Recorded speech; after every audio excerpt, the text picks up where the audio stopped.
Hello, curious minds. Welcome to an exciting journey into the world of biology. Today, we are diving deep into the fascinating phylum Echinodermata, often called spiny-skinned animals. Think of starfish and sea urchins, creatures that look like they belong in an alien world. We'll explore their unique features, from their spiny bodies to their incredible way of moving. Get ready to discover the secrets of these marine wonders, starting with the basics and progressing to advanced concepts. Let's begin our adventure. Ready to explore the basics? Let's start with what makes these spiny creatures so special. Our first stop is understanding what echinoderms truly are. The name Echinodermata comes from Greek words meaning spiny skin, a perfect description for these animals. They are exclusively marine, meaning you'll only find them in saltwater environments, from the shallowest coasts to the deepest parts of the ocean. Familiar examples include the iconic starfish, the prickly sea urchins, and the often overlooked sea cucumbers. They are invertebrates, lacking a backbone. What makes them stand out is their unique radial symmetry in adults, meaning their body parts are arranged around a central point. Let's dive into some key features. First, their spiny skin is not just for show, it's due to calcareous spines or plates embedded in their body surface, forming an endoskeleton, offering protection. Adults typically display radial symmetry, often with 5 radiating parts or arms, unlike most animals we know. Then there are the incredible tube feet, small, suction cup-like structures that allow them to crawl, cling, and even capture food, powered by their unique water vascular system. And perhaps most astonishing is their power of regeneration. Many echinoderms, like a starfish, can regrow entire lost arms or even a whole body from a fragment. Truly amazing, right? Now, let's test your understanding of these spiny-skinned marvels. Take a moment to think about these questions. What does the term Echinodermata actually mean, and in what type of environment do these animals live? Can you name 2 common examples of these animals? And describe the primary function of the water vascular system and tube feet in echinoderms? Pause the video, jot down your answers, and then we'll move on to a deeper exploration. Great job with the basics. Now, let's peel back another layer and discover more about the intricate organization and unique systems of echinoderms. Echinoderms are truly masters of the marine world, a diverse phylum of invertebrates. Their name, meaning spiny skin, perfectly captures their calcified endoskeleton, which gives them their characteristic texture. They are found exclusively in all marine environments, adapting to conditions from sunlit reefs to the deep-sea floor. From the predatory starfish to the grazing sea urchins and the detritivorous sea cucumbers, they play crucial roles in maintaining marine ecosystem balance. Their distinctive features, which we'll explore further, truly set them apart from other invertebrate groups, highlighting their unique evolutionary path. Let's delve into their fascinating body plan. Echinoderms are triploblastic, meaning they develop from 3 embryonic germ layers, and they possess a true column, or body cavity. Interestingly, while their larvae are bilaterally symmetrical, the adults exhibit pentaradial symmetry, usually with 5 radiating parts, a secondary adaptation. Their endoskeleton is made of tiny, hard calcareous plates called ossicles, embedded within their skin, often bearing those characteristic spines. They have a complete digestive system, typically with a mouth on the underside. Their nervous system is quite simple, a nerve ring with radial nerves, and respiration occurs through various means like dermal branchiae or tube feet. Quite a unique design, isn't it? One of the most remarkable features of echinoderms is their water vascular system. This unique hydraulic system is crucial for their locomotion, helping them move slowly across the seabed, and also assists in feeding and gas exchange. It consists of a central ring canal, from which radial canals extend into each arm, connecting to numerous small, suction cup-like tube feet. Water enters this system through a sieve-like plate called the madreporite. By controlling water pressure within this system, they can extend and retract their tube feet, allowing for precise movement. And if an arm gets damaged, many echinoderms possess an incredible ability to regenerate lost body parts, a testament to their resilience. Excellent! You've learned about the unique body plan and systems of echinoderms. Now, it's time to check your understanding. Consider these questions. How does the symmetry of an echinoderm larva differ from its adult form? What vital functions does the water vascular system perform? Where are these animals exclusively found, and what is the composition of their internal skeleton? And finally, how do they manage to breathe and excrete waste? Take your time to formulate your answers before moving on. Ready for a deeper dive? We are now going to explore the intricate details of echinoderm biology, uncovering their advanced body structures and evolutionary connections. Echinoderms, being triploblastic and coelomate, represent a significant step in animal evolution.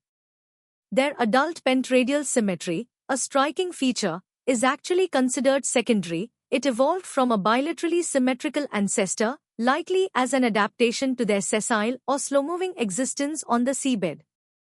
This radial arrangement means their body is often divided into 5 equal sections radiating from a central point, clearly visible in starfish.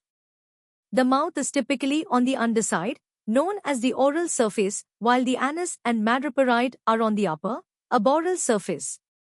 Their endoskeleton, composed of calcareous ossicles embedded in the skin, provides both structural support and protection, and serves as attachment points for their muscles, allowing for their unique movements. The water vascular system is truly a marvel of natural engineering. It's a complex hydraulic network essential for locomotion, feeding, and even gas exchange. Water enters this system through a sieve-like plate called the madreporoid, located on the aboral surface. From there, it travels down a stone canal to a ring canal that encircles the mouth. Radial canals branch off the ring canal, extending into each arm along what are called ambulacral grooves. From these radial canals, lateral canals connect to bulb-like structures called ampullae, each linked to a tube foot. When an ampulla contracts, it forces water into the attached tube foot, extending it. The tube foot then adheres to the surface using suction and adhesive secretions, allowing the echinoderm to walk or hold on to prey. It's a precise and powerful mechanism. Beyond their unique movement, echinoderms have interesting adaptations for basic life functions. Respiration primarily occurs through thin-walled dermal branchiae, also known as skin gills, which are small, finger-like projections on their body surface, as well as through the walls of their tube feet. What's remarkable is their lack of specialized excretory organs. Instead, nitrogenous waste is simply diffused across their body surfaces and tube feet into the surrounding seawater. Their coelomic fluid plays a crucial role in transporting nutrients, gases, and waste internally. Their nervous system is decentralized, comprising a circumferential nerve ring around the mouth and radial nerves extending into each arm. While sensory organs are generally simple, they include photoreceptors at arm tips and chemoreceptors. Reproduction is mostly sexual, with separate sexes and external fertilization, releasing eggs and sperm into the water. You've tackled some complex concepts. Now, let's see how well you can analyze and connect these ideas. Describe the complete path of water through the water vascular system. How does the radial symmetry of adults relate to their lifestyle and evolutionary history? What are dermal branchiae, and what's their function? Why is it significant that echinoderms are deuterostomes? Why do they not have specialized excretory organs? Explain the hydrostatic mechanism by which tube feet enable both locomotion and adhesion. And finally, compare the nervous system of an echinoderm to that of an annelid. Think critically and provide detailed answers. Welcome to the deepest level of understanding. Here, we'll explore the competitive aspects, advanced mechanisms, and profound ecological roles of echinoderms. Prepare to push your knowledge to its limits. Echinoderms showcase remarkable physiological adaptations that allow them to thrive across diverse marine habitats, from the dynamic intertidal zones to the extreme pressures of abyssal depths. As osmoconformers, their body fluids maintain an ionic balance with seawater, negating the need for complex osmoregulation mechanisms. Their feeding strategies are incredibly varied. Starfish are active predators, often averting their stomachs to digest prey externally. Sea urchins are vital grazers, and sea cucumbers are efficient detritivores or suspension feeders. These roles are critical for ecosystem health, but their calcified structures make them particularly vulnerable to environmental stressors like ocean acidification. To protect themselves, they employ various defense mechanisms, including spines, toxins, and camouflage, making them truly resilient survivors. The water vascular system is not just a simple hydraulic pump, it's a sophisticated marvel of biomechanical engineering. Its operation relies entirely on hydrostatic pressure, meticulously controlled by the intake of seawater through the madreporite. The core functional unit is the ampulla-podium pair. The bulb-like ampulla contracts, forcing water into the attached tube foot, causing it to extend. The flattened tip of the podium then creates a suction cup, often aided by temporary adhesive secretions, allowing for strong grip. For retraction, longitudinal muscles within the podium contract, while the ampulla relaxes, drawing water back. This coordinated action, involving hundreds or even thousands of tube feet, is orchestrated by the decentralized nervous system, allowing for precise, albeit slow, locomotion and manipulation of objects. It's an elegant solution to life on the seabed. The phylum Echinodermata is incredibly diverse, encompassing 5 extant classes, each adapted to specific niches. Asteroidea, the starfish, are characterized by broad arms that merge smoothly with a central disc and open ambulacral grooves. Ophiuroidea, or brittle stars, have slender, distinct arms sharply demarcated from their central disc and closed ambulacral grooves.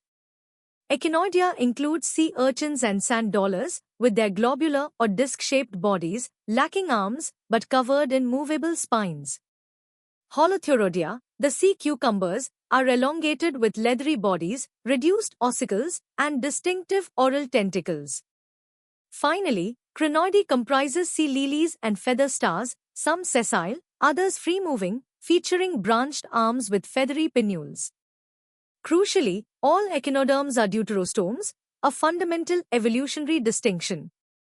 This means their embryonic development, particularly the formation of the anus before the mouth, links them more closely to chordates, including vertebrates, than to protostomes like insects or mollusks, highlighting a shared, ancient lineage. Echinoderm development involves fascinating larval stages, which are typically bilaterally symmetrical and planktonic, drifting in the ocean currents. These larval forms, such as the Bipinnaria of starfish or the Pluteus of sea urchins, undergo a complex metamorphosis, transforming drastically into the radially symmetrical adult. This transition involves significant reorganization of tissues and organs. Ecologically, echinoderms can have profound impacts. For instance, sea urchin barrens, caused by overgrazing, can decimate kelp forests, while outbreaks of predatory starfish, like the crown of thorns, can severely damage coral reefs. Conversely, their unique regenerative abilities and the bioactive compounds they produce are subjects of intense biomedical research. However, these vital creatures face growing threats from ocean pollution, unsustainable harvesting, habitat destruction, and the pervasive effects of climate change, emphasizing the critical need for their conservation. You've absorbed a vast amount of information. Now, it's time to apply that knowledge to some challenging questions. First, compare the feeding strategies of a starfish and a sea cucumber, linking them to their body plans. Second, elaborate on the roles of hydrostatic pressure, muscular action, and adhesion in the coordinated movement of tube feet. Next, explain why echinoderms are classified as deuterostomes and what this implies about their evolutionary history.